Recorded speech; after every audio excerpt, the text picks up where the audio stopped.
Bonjour, merci de nous rejoindre pour cet épisode sur le triangle de Karpman, le triangle dramatique, appelé souvent dans des situations de tension, de conflit qui sont très désagréables et qui se répètent bien souvent, pas toujours avec les mêmes personnes. Et sans doute vous posez-vous la question, qu'est-ce qui fait cet effet de répétition ? Comment en sortir ? Et est-ce que j'y suis pour quelque chose aussi ? Donc c'est toute cette approche-là avec des éléments très concrets que nous allons aborder ensemble. Je suis Corinne Lannepaban, je suis coach pour les équipes, pour les managers, les leaders, et je dirige Vista Partners, Symbolis et Hello Coaching.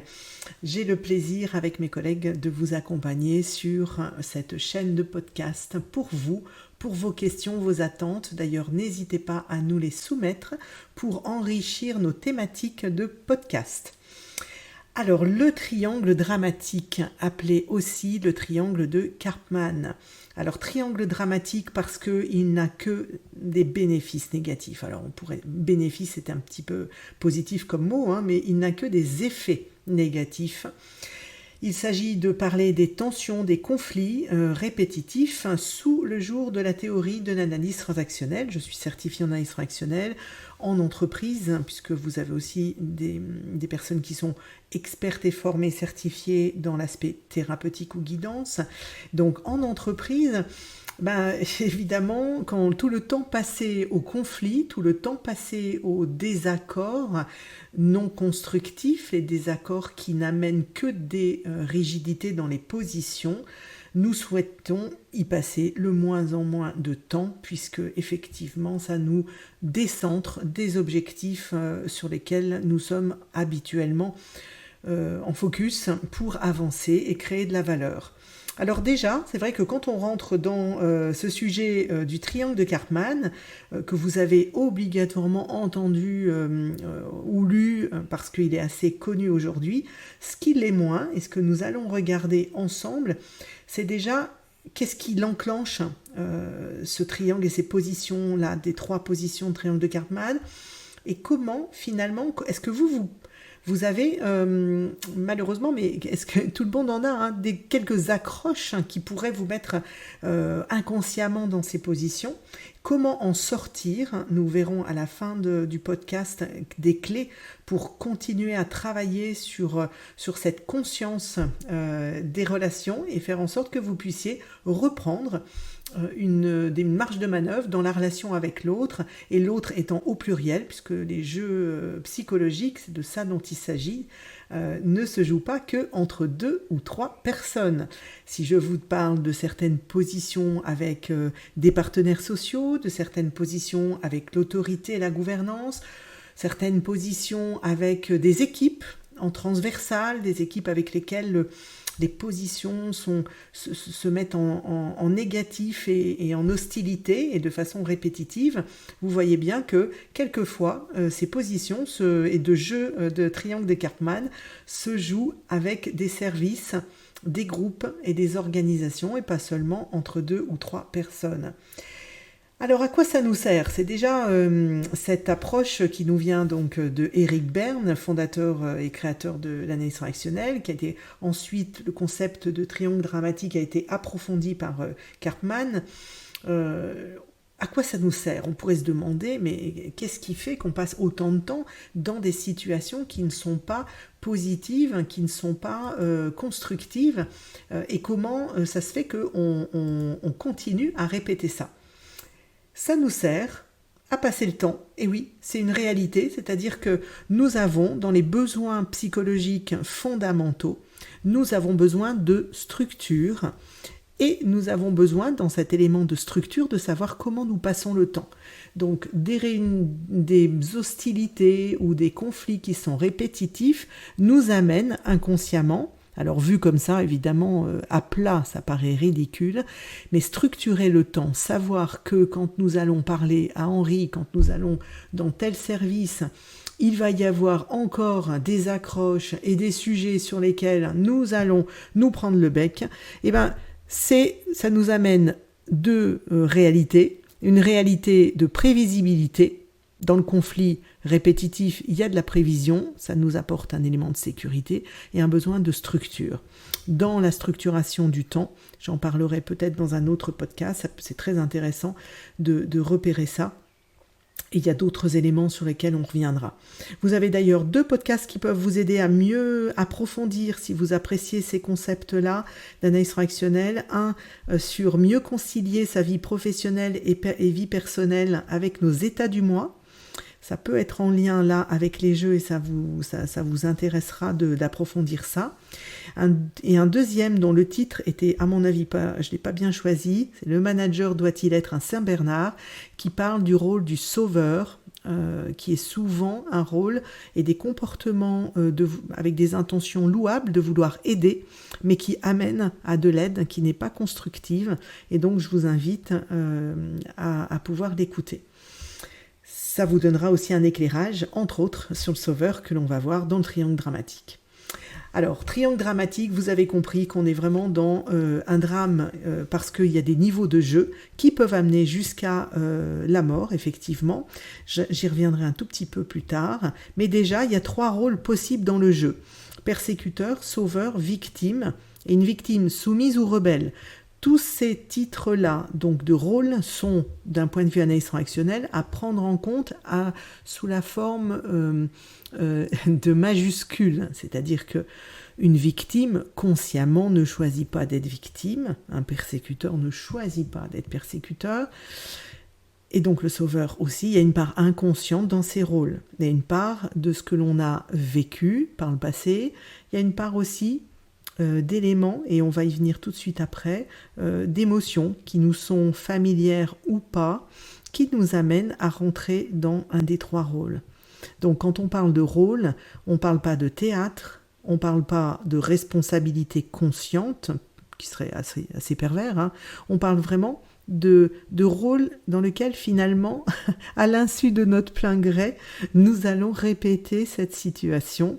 Et donc persécuteur avec un grand P, sauveur avec un grand S, victime, soumise ou rebelle avec une victime en lettres majuscules. Ces 3 rôles vont prendre des positions, vont prendre place dans une forme répétée de relations qui vont s'effectuer.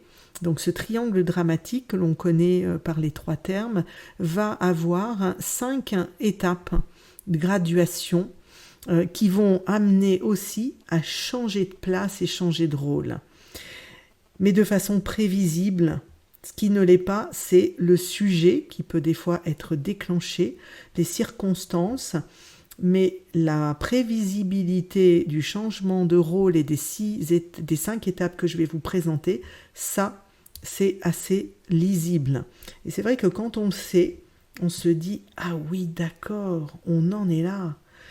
Donc, concrètement, évidemment, comment rentre-t-on dans un jeu ? On rentre dans un jeu, quelquefois, à vouloir aider quelqu'un qui ne nous a rien demandé.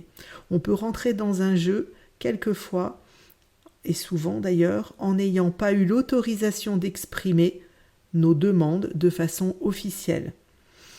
C'est-à-dire, on se dit, c'est mon manager, je ne peux pas lui dire qu'aujourd'hui j'ai besoin de partir à 16 heures, donc je vais finalement, potentiellement, ça peut arriver, faire un clash qui va être légitime, qui va être justifié par des raisons, des prétextes qu'on va trouver, mais qui seront, tout ça est inconscient, ne croyez pas que les gens sont en programmation de ça, mais finalement partir la boule au ventre en pleurant, en critiquant, en étant en colère, mais partir à 16 heures, voilà, ça donne un bénéfice qui est je pars en fonction d'un besoin que je n'ai pas osé exprimer. C'est une notion qui nous amène à parler aussi des raquettes au niveau des émotions, c'est-à-dire si la colère vous était interdite, par exemple, en étant petit, vous vous êtes rendu compte que en étant en colère, vous étiez puni, alors que la tristesse vous permettait d'être consolé. Et être consolé, c'est un deuxième bénéfice que l'on va avoir, non pas le fait d'être consolé, mais d'avoir de la reconnaissance. C'est un deuxième bénéfice qui fait qu'on joue des jeux psychologiques qui sont toujours à bénéfice négatif. Donc, passer le temps, la reconnaissance négative, mais il vaut mieux de la reconnaissance négative que pas de reconnaissance du tout. Et ça, c'est pas moi qui le dis, évidemment, c'est Steiner. Il y a des écrits et des études qui valident ça.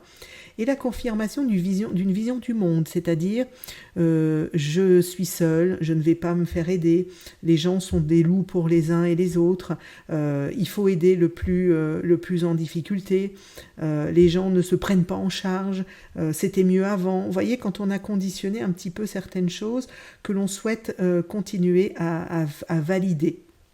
Alors, une fois que le décor est planté, si je puis dire, parce que c'est pas du théâtre, mais quand même, c'est-à-dire que vous avez compris que les jeux sont répétitifs, ce triangle, si on fait pas attention, il va se répéter quels que soient les interlocuteurs.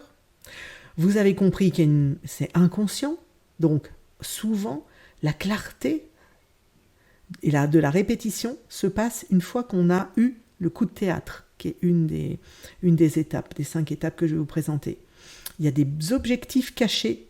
On ne sait pas quand on est dans ce triangle qu'on y est et que l'on vise certaines attentes qui ne sont pas toujours conscientes.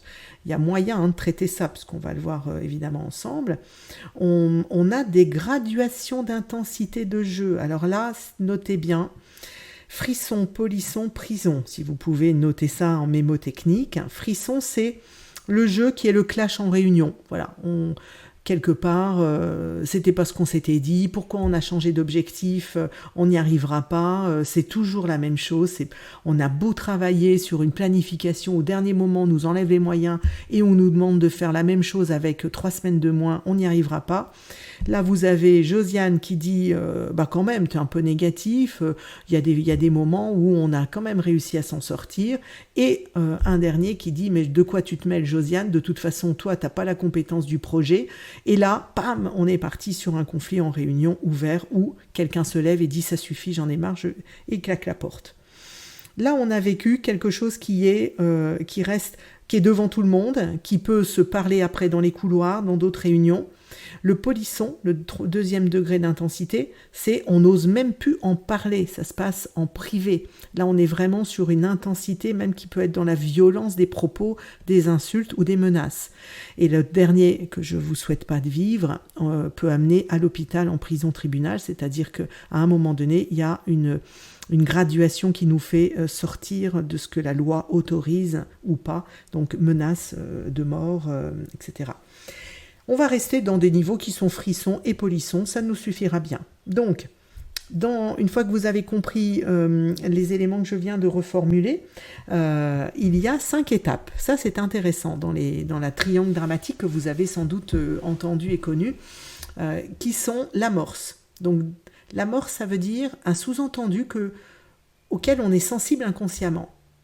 Et le sous-entendu, ça va très vite. C'est votre manager qui vous appelle à 16 heures en bout de couloir en vous disant « Ah oui, tiens, tu viendras me voir avant de partir. » Vous sentez que je prends un ton différent, et le ton différent peut être pour plein de raisons. Il est stressé, il pense à autre chose. Voilà. Et vous, hop, tout de suite dans votre ventre, il se passe quelque chose. Il va me parler de quoi? Qu'est-ce que j'ai pas rendu, par exemple, hein. Ou alors, oh non, mais c'est pas possible, il cherche à me piéger, à m'amener dans le bureau à cette heure-là, où je vais pas encore finir à point d'heure. En tout cas, ça peut être tout à fait quelque chose qui déclenche ce sous-entendu. Voyez? Et la 2e étape, c'est justement réponse sous-entendue. C'est-à-dire, on ne clarifie pas ce que l'on croit avoir senti émotionnellement ou compris, puisque bien souvent, on reste au niveau social, en entreprise en particulier. On n'oserait pas dire je suis gênée parce que j'ai entendu qu'évidemment, tu m'as demandé de venir à 16 heures, mais en fin de semaine, là, je suis vraiment essorée, je souhaite partir, donc est-ce que l'objet de notre échange peut attendre lundi? Est-ce que tu peux m'en toucher 2 mots pour que je réfléchisse? Mais là, maintenant, je souhaite ne pas avoir rendez-vous. Ça, c'est l'assertivité, expression des émotions, expression de votre besoin. C'est possible, et tant mieux si vous le faites, mais moi, ce que j'ai constaté, c'est que c'est pas souvent exprimé. Par exemple, hein, ça peut être évidemment d'autres réponses. Je ne vous donne pas des réponses magiques. La réponse magique, elle est dans l'authenticité de vos propres besoins et d'expression de ce que vous avez vécu ou ressenti. Évidemment, ça dépend de votre manager, puisque si c'est un manager qui joue à ça et qui peut être toxique, c'est peut-être pas une bonne stratégie que d'être authentique à ce moment-là. La troisième étape, c'est le coup de théâtre, c'est-à-dire peut-être que si vous allez exprimer, donc vous allez dire, moi j'ai écouté un podcast, je prends mon courage à deux mains, je dis à mon manager, écoute, il est 16h, il faut que je parte pas trop tard, donc est-ce qu'on peut faire court là pour notre brief? Et là, il vous souffle dans les bronches. Ah mais non, mais toi, c'est pas possible. De toute façon, quand on a besoin de quelque chose, faut pas te demander, hein, c'est évident. Et là, vous le voyez, vous tombez dessus, vous dites, mais qu'est-ce qui s'est passé? Souvent, c'est ce coup de théâtre qui crée ce moment de confusion, qui est la quatrième étape. C'est-à-dire le moment où on est sidéré, parce qu'à un moment donné, de victime, de sauveur ou de persécuteur, on tombe victime, les rôles tournent. Il y a quelqu'un souvent qui est un autre service, quelqu'un qui a parlé de nous, qui rentre dans la boucle de façon réelle ou physique ou pas. Et là, on se dit, oh non, mais c'est pas possible. De toute façon, à chaque fois, ça se finit pareil. Prise de bénéfice négatif. Donc les 5 étapes, c'est amorce, point faible, réponse sous-entendue, coup de théâtre, moment de confusion, prise de bénéfice négatif. Ce qui est très important, puisque maintenant on va aller dans comment s'en sortir, c'est déjà vous demander si vous pourriez avoir des amorces qui vous font rentrer dans des jeux, et donc le triangle en particulier, à votre insu. Donc plus concrètement, vous pouvez vous poser la question suivante. Si ce que je tente en ce moment avec la personne échouait, est-ce que j'en voudrais à l'autre ou est-ce que je m'en voudrais? Si vous répondez oui à une des deux questions, c'est que vous êtes prêt à rentrer dans un jeu en mode persécuteur ou sauveur, victime ou rebelle. En tout cas, la réponse vous amène à être dans une relation qui ne va pas être saine et transparente. Transparente au sens explicite. Après, dans les quelques petites phrases que je vais donner, il y en aura 12. Si sur les 12, vous en avez au moins 5 sur lesquels vous répondez oui, ça sera important d'être vigilant. Et peut-être que sur les 12, si vous en avez encore plus, alors là, vraiment demandez conseil et travaillez sur les stratégies que je vais aborder après. Aimez-vous que les autres aient besoin de vous? Dans quelle discussion jouez-vous à l'avocat du diable? Trouvez-vous que les choses allaient mieux autrefois, avant? Attendez-vous d'avoir l'avis des autres avant d'entreprendre une action? Êtes-vous protecteur avec les autres? On ne parle pas évidemment de temps en temps, on parle de l'effet un peu compulsif ou répétitif. Proposez-vous votre aide sans qu'on vous la demande? Prenez-vous les choses sérieuses à la rigolade? Croyez-vous qu'il faut peiner pour réussir dans la vie? Remettez-vous au lendemain ce que vous pouvez faire le jour même. Lorsqu'ils sont en situation difficile, essayez-vous de réconforter les autres. Pouvez-vous dire que vous ne supportez pas les gens sûrs d'eux-mêmes? Et avez-vous des difficultés à dire non? Alors, je vous laisse peut-être réécouter ces questions si vous n'avez pas eu le temps de réfléchir. Si mentalement vous vous dites « Ouh là là, il y en a quand même quelques-unes auxquelles j'ai répondu par le oui », alors là, ça veut dire que peut-être il y a à travailler ce niveau de conscience pour ne pas entrer dans un hameçonnage de jeux psychologiques et donc entre autres du triangle dramatique, ou d'adopter des stratégies pour en sortir. Une première stratégie pour en sortir, c'est d'appliquer une expression de la réalité, de vos émotions, de ce que vous ressentez, à la mode, on va dire, communication non violente. Nous avons un podcast sur cette thématique qui a été proposé par Martine Chaillet. Et le desk, qui vous aide à faire un feedback à partir de factuels.